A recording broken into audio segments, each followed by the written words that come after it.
Bonjour, bienvenue au Hibou. Alors j'ai le plaisir aujourd'hui de vous présenter Jennifer Westjohn. Bonjour Jennifer. Bonjour Agnès. Alors aujourd'hui finalement tu conjugues un peu les contraires comme tu nous y invites dans ton travail, la ville et la nature, et aujourd'hui tu es en ville, ce qui est un peu contre nature pour toi. Oui, un petit peu, oui, c'est assez difficile de vivre à Paris évidemment quand on aime la mer, la montagne et le ciel. Mais c'est justement peut-être parce que je vis ici que j'ai tant besoin de voyager et de me ressourcer plus profondément avec la nature. Alors donc Jennifer est photographe et je dois dire que c'est un coup de foudre. J'ai eu un vrai coup de foudre pour son travail, puis ensuite pour son âme, presque. Alors bizarrement, elle photographie, je serais tentée de dire, l'invisible, ou en tous les cas, elle nous donne à voir quelque chose de singulier. Merci pour ces beaux compliments, ça me touche beaucoup. Oui, alors mon travail porte principalement en effet sur les vibrations qui sont présentes dans la nature. J'ai commencé mon travail avec le 5e point. Qu'est-ce donc? Alors qu'est-ce que c'est le 5e point? Alors dans les cultures chamaniques ou d'Extrême-Orient, on a les 4 points cardinaux, et ces cultures-là considèrent le point du centre comme le 5e point, qui est l'Axis Mundi, qui relie la terre au ciel, le matériel au spirituel, voilà, le monde des vivants avec le monde des esprits. Voilà. Alors justement, dans ton travail qui porte le nom du 5e point, il y a à la fois des choses très figuratives au sujet des animaux, et puis des choses plus abstraites, dont une en particulier de photo qui me plaît beaucoup, qui s'appelle le lac, et qui d'ailleurs atterrit dans les hôtels Cheval Blanc à Courchevel. Ah oui, tout à fait. Donc ça, j'étais très contente de cette acquisition, comme tout artiste. Mais oui, il est question de faire apparaître dans les photographies, si vous voulez, le monde invisible, le monde des esprits qui se dessine des fois à la perfection. Alors souvent, ça se fait par un assemblage de photographies, c'est-à-dire que l'œil nu ne peut pas voir ça. Et grâce à l'appareil photo et à la géométrie sacrée, on peut dupliquer 4 fois la même image. Donc c'est 4 points cardinaux qui vont nous donner en fait cette 5e image, et là va se révéler, si vous voulez, des choses d'un point de vue esthétique absolument incroyable, avec des visages qui vont se dessiner, des entités humaines, des entités féeriques. C'est absolument incroyable. Voilà, c'est un nouveau palier, si vous voulez, qui est franchi vers un royaume de l'invisible, et la nature est vivante, et bien plus vivante qu'on ne le pense. Voilà, et peut-être à une âme surtout. C'était cette recherche de l'âme dans la nature. Voilà. Quel a été le choc qui a déclenché ce travail artistique, ce travail avec la nature, cette prise directe? Peut-être un profond besoin de reconnexion à la nature, parce que peut-être comme beaucoup d'artistes trop sensibles, un profond mal-être.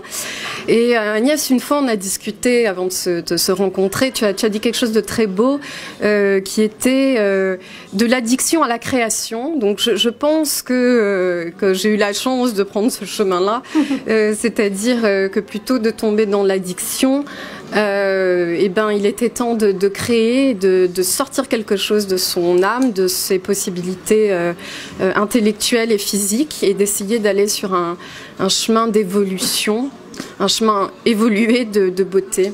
Et donc oui, c'est venu par un besoin de transformation de l'être, que d'aller vers la nature. D'ailleurs, ce jour-là, tu me parlais justement de ce goût de l'effort que tu avais acquis. Ah, oui. Alors ça, c'est très important, parce que la photographie, c'est pas quelque chose de facile, dans le sens où tout le monde est photographe. Donc ça, il faut le savoir, hein. Aujourd'hui, notamment avec les iPhones, voilà, tout le monde peut faire une photo et tout le monde peut faire une bonne photo. Donc voilà, c'est-à-dire que vous avez intérêt, si vous aimez la photographie, à que ce soit une passion réelle, et à ne jamais vous arrêter, et à faire beaucoup d'efforts permanents. Mais je pensais surtout que la notion d'effort est très importante, parce qu'aujourd'hui on la perd, et je pense que de faire un effort physique, un effort intellectuel vous amène sur la voie du bonheur. C'est très important de ne pas considérer les choses comme acquis, et c'est très important de se battre. On voit ça dans le milieu sportif, malheureusement qu'on dénigre un peu trop. Or j'ai eu la chance de rencontrer beaucoup de sportifs qui ont des vies absolument remarquables, voilà, et remplies d'efforts au quotidien, et je trouve qu'on devrait tous retrouver cette notion d'effort parce qu'elle fait du bien. Mais d'ailleurs, toi, des efforts t'en as fait, puisque je crois que tu t'es quand même confronté fortement au voyage, en Antarctique, en Alaska, seul, parce que Jennifer voyage seule, au minimum 3 mois par an. Donc il y a eu la Nouvelle-Zélande, il y a eu l'Arctique, l'Antarctique, le Pérou, le Mexique, je crois. Raconte-nous quelques voyages ou quelques expériences fortes. Oui, bien sûr. Bon, alors on va surtout parler du voyage en Antarctique, bon, qui a été extrêmement dur parce que je ne savais pas que je n'avais pas le pied marin.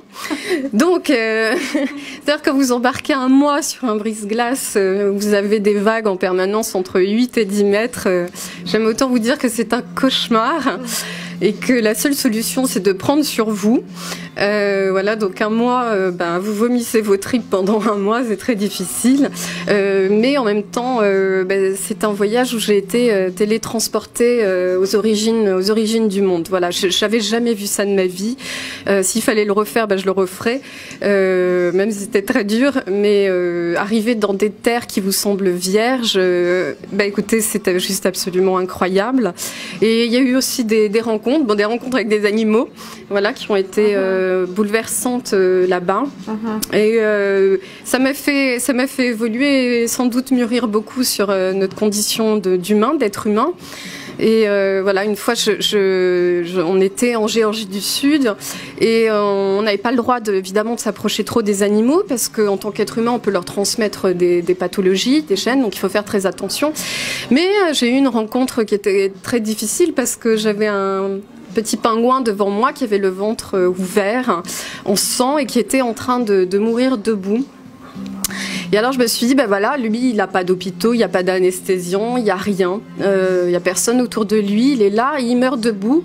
Et j'étais juste confrontée à ça et ça m'a fait beaucoup réfléchir sur notre condition d'homme. Sur l'humilité. Sur l'humilité et la force que ce pingouin m'a renvoyé, voilà, en pleine face. Voilà, donc c'est vrai que ça a été un choc et voilà, et je crois aujourd'hui, voilà, en tant qu'être humain, moi je suis pour les hommes. Moi j'aime la vie, j'aime les gens. Je pense qu'on est capable de faire plein de bonnes choses. Et mais on apprend des animaux, on apprend énormément. Voilà, il y a des choses sur lesquelles on peut pas lutter et ils sont en face de nous, il faut savoir les regarder aussi. Alors tes différents travaux portent des noms à la fois poétiques, à la fois spirituels. Donc effectivement, il y a ce 5e point, mais il y a aussi 21 grammes. Oui, voilà, 21 grammes, pardon, 21 grammes, j'étais en Argentine. J'ai eu beaucoup de chance parce que j'ai eu une exposition à l'ambassade de France là-bas. Du coup, ça m'a permis de me rendre dans ce pays et de découvrir ce pays absolument magnifique. Et donc, j'ai voyagé dans le nord du pays avec les chutes d'Iguassou, puis dans le sud, le Perito Moreno, qui est un très grand glacier. Et ce pays est magnifiquement beau. Et puis, il en est ressorti un travail sur l'âme. Alors, c'est vrai qu'il y a ce docteur aux États-Unis, on ne sait pas très bien comment il s'y est pris, mais il a dit que quand les gens mouraient, ils perdaient 21 grammes. Donc, il s'est dit, le poids de l'âme, c'est 21 grammes. Bon, c'est surtout une idée, d'où le film, exactement, d'où le film 21 grammes. Mais donc c'est surtout une idée poétique, voilà. Et donc dans ce travail de 21 grammes, j'ai essayé de montrer toute la beauté, la finesse de la nature, qui est justement des fois très forte et très très légère en même temps. Et vous avez des photographies d'oiseaux qui passent sous les chutes d'Iguassou, en effet. Et puis en fait, c'est un travail qui parle de l'âme et de la mort, mais c'est un travail avant tout sur la vie. Bien sûr. Voilà. Alors il y a aussi un travail qui est très poétique, c'est Temple. Alors le temple, c'est la correspondance entre les animaux et les lieux sacrés. Et donc justement, là, j'étais très chanceuse de vivre à Paris parce que je me suis rendue dans beaucoup d'églises de Paris et j'ai mis des correspondances de vibrations entre les animaux et l'architecture, parce que dans l'architecture, on peut sentir en fait la main de l'homme et l'âme de l'homme aussi dans ça. Donc, ce sont pas des photographies, sont des photographies qui sont faites avec le mouvement, la vibration. Mais voilà, c'était cette correspondance entre la main de l'homme et celle de l'animal. Voilà. Alors c'est vrai que le travail photographique de Jennifer me fait penser à la peinture de Rothko, qui est une peinture très vibratoire et qui fait un effet, c'est-à-dire qu'il y a aussi la taille probablement des œuvres, puisque comme me disait Jennifer, la fois où nous avons discuté, quand on peut faire grand, il faut faire grand, parce qu'il s'agit de vivre avec l'œuvre. Mais oui, exactement. Alors, merci, mais c'est comme quand on va au cinéma, je pense qu'il y a quand même pas beaucoup de monde pour me contredire. Quand vous voyez un film au cinéma et quand vous le voyez sur une télé, c'est pas la même chose. L'échelle est importante. Donc c'est vrai que si on peut faire une œuvre qui fait 2 mètres, 3 mètres, et ben autant qu'elle existe sous cette taille-là. Après, évidemment, la photographie, c'est magique.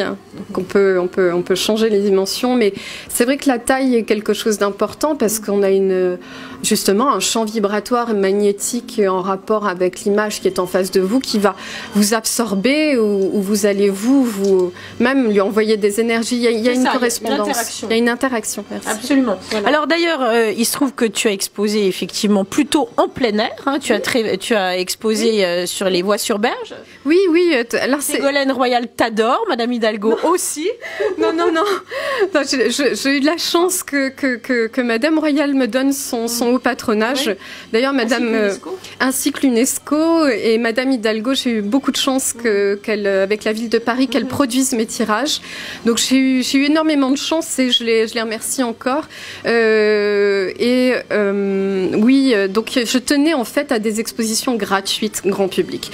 Je tenais à ce que l'art sorte des frontières de l'art et que ça touche le plus grand nombre. C'était très important pour moi. Voilà. Donc ta dernière exposition était en Argentine, je crois. Oui. Tu es intervenue également parce que Jennifer est également militante, hein, on va le dire, enfin militante, une artiste militante, c'est-à-dire que tu fais des conférences. Tu en as fait donc pour la COP 21. Et tu en feras une prochainement à Paris. Alors dis-nous, la COP 21, c'était il y a 4 ans peut-être? Oui, c'était en 2015, la COP 21, en décembre 2015. Donc j'ai fait cette conférence au Grand Palais avec le haut patronage de l'UNESCO. Et j'ai aussi fait cette conférence en Argentine, à l'ambassade de France, auprès de jeunes enfants. Alors je ne sais pas si je suis militante, mais c'était juste le sujet d'ouvrir le regard sur l'amour, la bienveillance, l'invisible et la beauté. C'est surtout... Et ouvrir le regard aussi sur la possibilité d'un monde nouveau avec les technologies modernes et comment avec la technologie, l'homme, les artistes, la nature, réinventer quelque chose. Oui, tout à fait. Comme je le disais tout à l'heure, Agnès, je pense que l'homme est capable de plein de bonnes choses. Il ne faut pas l'oublier. Et peut-être qu'on peut arriver à combiner tous les plus de tous les côtés pour essayer de grandir avec cette planète, avoir conscience que le paradis est sur Terre avant tout et peut-être le préserver et être plus heureux ensemble. Voilà. Mais je pense qu'il faut un effort de l'âme avant tout pour ça parce que ce sont des enjeux aujourd'hui écologiques, le réchauffement climatique, tout ça, mais il faut qu'on change d'état d'esprit avant tout. Voilà. Alors, Mitterrand aurait dit « je crois aux forces de l'esprit », n'est-ce pas? Et que dit Nietzsche dans tout ça, qui est un de tes auteurs de référence? Ah oui. Alors exactement. Oui, je trouve que Nietzsche était d'une modernité incroyable. Et alors j'adore, il a écrit une phrase dans Zarathustra qui dit, en parlant du soleil, qui dit grand astre, que serait ton bonheur si tu n'avais pas ce que tu éclaires. Voilà. Donc je trouve que cette phrase est remarquable parce que quand on parle du soleil comme ça, on a tout résumé. On a résumé l'amour, on a résumé le besoin de partage et l'humilité de notre condition et de notre monde et voilà. Et de l'interaction. Et de l'interaction. Donc j'ai une bonne surprise pour vous. Vous allez retrouver Jennifer dès le 20 février prochain à Grande Contrôle, un endroit insolite pour sauver la planète ensemble au moment des rencontres internationales de la mobilité durable et vous aurez encore le plus grand plaisir de la retrouver sous le soleil exactement, les pieds dans l'eau à Saint-Tropez en septembre prochain. Merci beaucoup Jennifer et encore bravo pour ton travail qui nous a énormément touchés. Merci. Merci. Merci.